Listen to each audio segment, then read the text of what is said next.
आका अलैहिस्सलाम काबा शरीफ के अंदर दाखिल हुए, हुक्म हुआ कि काबे के अंदर जो बुत रखे हैं इनको तोड़ दिया जाए। मेरे सरकार ने एक छड़ी ली, आप अंदर आए, बुतों को तोड़ना शुरू किया। जो नीचे नीचे थे आका अलैहिस्सलाम ने वो सब बुत तोड़ दिए। कुछ बुत ऊंचे थे। आका अलैहिस्सलाम सरवर आलम सल्लल्लाहु अलैहि वसल्लम ने हजरत अली को कहा अली को बुलाओ, ऐना अली इब्न अबी तालिब, अली बिन अबी तालिब कहाँ है, उसे बुलाओ। हजरत मौला कायनात को बुलाया गया। जब हजरत मौला कायनात को बुलाया गया, मेरे सरकार ने फरमाया अली ये बुत बहुत ऊंचे हैं, मेरी पुष्ट पे खड़े हो जाओ, खड़े होकर इन बुतों को तोड़ दो। मौला अली ने अर्ज की ओ सोनिया ओ लजपाल आका, आप मेरी कांधों पे खड़े हो जाएं, आप बुतों को तोड़ें। मेरे सरकार ने फरमाया अली ओ तुम नबुव्वत का बार नहीं बर्दाश्त कर सकोगे, तुम मेरे कांधों पे खड़े हो जाओ। फिर हजरत मौला कायनात मेरे नबी के कांधों पे खड़े हुए। अजीज दोस्तों, बड़ी ही लतीफ बात में अर्ज करने लगा हूँ, ये कांधे कोई आम कांधे नहीं है, इन कांधों पे अली के बेटे हसन हुसैन सवार हुआ करते थे। आज उन्हीं कांधों पर हसन हुसैन के बाबा अली सवार हो रहे हैं। मौला अली जब सवार हुए, बुत तोड़े, मौला अली ने कहा या रसूल अल्लाह, आपके कांधों पे खड़े होकर मेरा कद इतना लंबा हो गया है, मेरी पहुंच इतनी हो गई है कि मेरा हाथ अर्श तक पहुंच रहा है, अगर आप इजाजत दें तो मैं अर्श के किंगरों को खींच लूं। मेरे नबी ने फरमाया नहीं अली नहीं, ऐसा नहीं करना। फिर मौला अली नीचे उतरे, मुस्कुरा रहे थे। मौला अली नीचे उतरे, मुस्कुरा रहे थे। मेरे सरकार ने फरमाया अली ओ अली, मुस्कुराने की वजह क्या है, वो क्यों मुस्कुरा रहे हो? मौला अली ने जवाब दिया या रसूल अल्लाह, वो अर्श अजीम के पास से मैंने छलांग लगाई है, मुझे हुआ कुछ नहीं। मेरे सरकार ने फरमाया अली ओ तुझे कैसे कुछ होता, तुझे उठाने वाला मैं मोहम्मद था, तुझे उतारने वाले जिब्राहील अमीन थे। मैं किस अली का चर्चा कर रहा हूँ? अरे जिस जिहत से भी देखो बाकमाल लगते हैं। अरे हमारी नमाज से मोहब्बत कितनी, मैं आपको बताऊं कि मौला अली की नमाज से मोहब्बत कितनी थी। जब खैबर फतह हुआ, मेरे सोने नबी, समझ आ रही है सबको? जिनको समझ आती है वो बोलो सुभान अल्लाह। मेरे सोने नबी सहाबा के एक लश्कर को लेके मकाम सहाबा की तरफ आए। मौला अली पीछे हैं, आप भी बाकी लश्कर के जो अफराद बाकी थे उन्हें लेके आने लगे। आगे मेरे नबी ने सारे सहाबा को खड़ा करके नमाज असर अदा कर डाली। मौला अली आए, नमाज असर अदा नहीं की। मेरे सरकार ने फरमाया अली बैठ जाओ, अपनी गोद जरा सामने करो, मैं अपना सर रख के आराम करना चाहता हूँ। मौला अली ने ये नहीं कहा कि या रसूल अल्लाह मेरी अभी नमाज बाकी है, नहीं नहीं नहीं, बस सरकार का हुक्म, सर तस्लीम खम। मेरे सरकार मौला अली की गोद में सर रख के आराम फरमाने लग गए, आराम फरमाने लग गए, आराम फरमाने लग गए। नमाज असर का वक्त गुजरता गया, सूरज गुरूब हो गया। मौला अली की आंखों से आंसू आंसू आंसू, अरे आंसू टपकने लगे। मेरे नबी के चेहरे व दुआ पर आंसू पड़ा। मेरे सरकार बेदार हुए, पूछा अली रो क्यों रहे हो? तो अली ने जवाब दिया कि सोने आका मेरी नमाज असर कज़ा हो गई है। मेरे सरकार ने फरमाया अली ओ अली, मेरे सरकार की निगाहें सवाल कर रही है, अली परेशान ना हो, और जिस नबी का तूने कलमा पढ़ा है मेरे अल्लाह ने उसको बड़ी शाने दे के दुनिया में मबूस फरमाया है। जो है सबकी कह दे सुभान अल्लाह। अगली बात समझे, मौला कायनात मौला अली उल मुर्तजा, आप जब वहां पर पहुंचे रोए, नमाज असर कज़ा हो गई। कज़ा होने के बाद ताजदार कायनात फ़ख्र मौजूदात सल्लल्लाहु अलैहि वसल्लम बेदार हुए। मेरे नबी करीम ने देखा मौला अली को रो रहे हैं। मेरे सरकार दो आलम सल्लल्लाहु अलैहि वसल्लम ने अपने हाथ दुआ के लिए उठा दिए। आपको आवाज आ रही है? आवाज आ रही है सारे को? आप मेरी तरफ देखें, कहते सुभान अल्लाह। मेरे सरकार ने दुआ के लिए हाथ उठाए और दुआ क्या की, वो दुआ समझिए। आका अलैहिस्सलाम ने फरमाया अल्लाहुम्मा इन्ना अलियन कान फी ताअतिक व ताअति रसूलिक। दुआ मेरे सरकार ने ये की कि या अल्लाह, अली तेरी इताअत में था। जो समझे हैं वो बोले सुभान अल्लाह। क्या दुआ की कि या अल्लाह, अली तेरी इताअत में था। हालांकि उधर नमाज कज़ा हो रही है, नमाज पढ़ना अल्लाह की इताअत है या नमाज छोड़ना अल्लाह की इताअत है?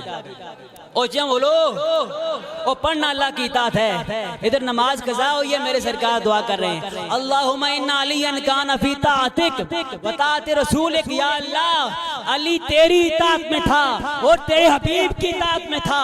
मेरे सरकार ने ये दुआ करके दुनिया वालों को बता दिया, दुनिया वालों, जो मेरी इताअत करेगा गोया उसने हकीकत में अल्लाह की इताअत कर ली है। फिर मेरे सरकार दो आलम सल्लल्लाहु अलैहि वसल्लम ने अपने हाथ को उठाया। एक रिवायत के अंदर है आपने सूरज को इशारा किया, एक रिवायत के अंदर है मेरे सरकार ने अपने हाथ को सूरज की तरफ इस तरह बढ़ाया। मेरे सरकार इस तरह अपने हाथ को खींच रहे थे, सूरज यूं पीछे खींचा आ रहा था जिस तरह आका अलैहिस्सलाम ने अपने हाथ के साथ डोरी बांध के सूरज को खींच रहे हैं।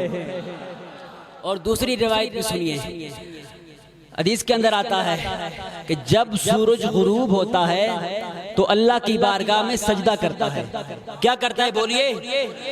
जब सूरज गुरूब होता है तो अल्लाह की बारगाह में, जब सूरज गुरूब हुआ होगा अल्लाह की बारगाह में सजदा करने लगा होगा।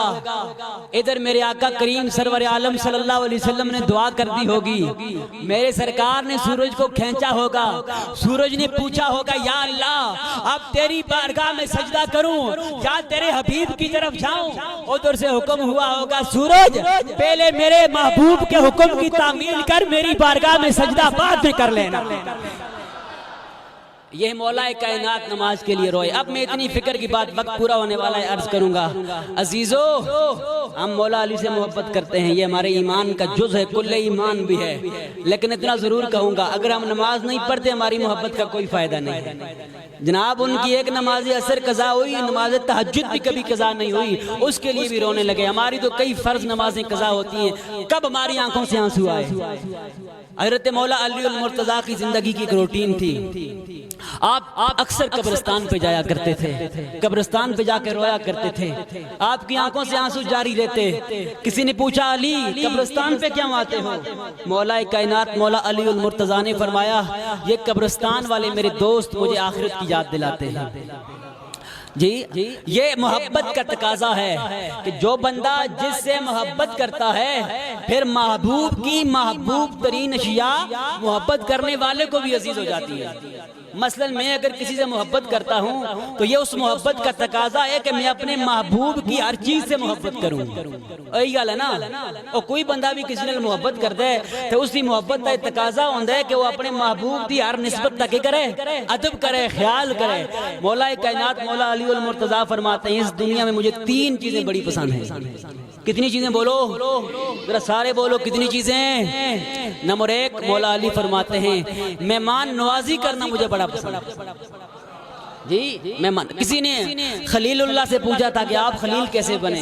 आपने कहा था कि वैसे जो नबी है वो तो पैदाइशी नबी होता है, ये हमारे सबक के लिए बातें होती हैं। हज़रत इब्राहीम खलीलुल्लाह ने कहा कि अल्लाह ने मुझे खलील इसलिए बनाया है कि मैंने कभी भी मेहमान के बगैर खाना नहीं खाया है।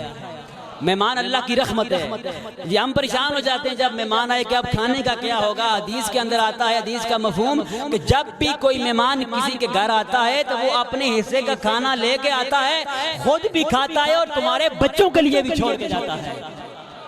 दूसरी चीज, हज़रत मौला कायनात मौला अली मुर्तज़ा फरमाते हैं, वद्दरबु बिस्सैफ, मुझे तलवार के साथ जिहाद करना बड़ा पसंद है, अल्लाह की राह में लड़ना बड़ा पसंद है। तीसरे नंबर पे आप फरमाते हैं, मुझे गर्मियों में रोजे रखना बड़ा पसंद है। हमारे तो कई जवान खा जाते हैं। चंद दोस्त खड़े जमा हुए जंगलों में गए जी इफ्तारी है, दिन को रोजा भी नहीं होता इफ्तारी भी कर रहे होते हैं। हमने ऐसे देखे अजीजो, एक रोजा अगर बंदे से जाया हो जाए फिर पूरी जिंदगी भी रोजे रखते रहे वो स्वाब वो नहीं पा सकता जो इसे रमजान के रोजे का स्वाब है। इसलिए ये मौके जिंदगी में बार बार नहीं आते, इसलिए ख्याल करें रमजान मुबारक की कदर और इज्जत करें, रमजान मुबारक के तकद्दुस का खुसूसी ख्याल करें। मैं दुआ करता हूँ अल्लाह अमल की तौफीक अता फरमाए। अब ये बात भी सुने, एक तो ये है कि पीछे कुछ अर्सा गुजरा है लॉकडाउन का, जिसकी वजह से मसाजिद और मदारिस उनके भी जो मामलात थे वो काफी मुतासर हुए हैं। आप जाहिर है आप समझदार अहबाब तशरीफ फरमाए, मसाजिद के मामलात या मदारिस के मामलात आप लोगों के तावन से ही चलते हैं। जाहिर है कहीं से फंड तो आता नहीं कि कोई बाहर से पैसे देता है तो हम चलाते हैं, ये सब कुछ आप ही जो कुछ तावन करते हैं उसी के सिलसिले में हमारी मसाजिद का और मदारिस का निज़ाम चलता है। मैं आपकी खिदमत में गुजारिश करूंगा कि आपने इस मस्जिद के साथ आज जरा बैठ चंदे वाला भाई खड़ा होगा, जरा खुल के तावन करें ताकि जो पीछे कुछ अरसा गुजरा है चंदा वगैरह कुछ नहीं होता रहा, बहुत से मामलात ऐसे मस्जिद के जो अभी अधूरे हैं आपके तावन से, ताकि इस महीने में वो भी हो जाएं।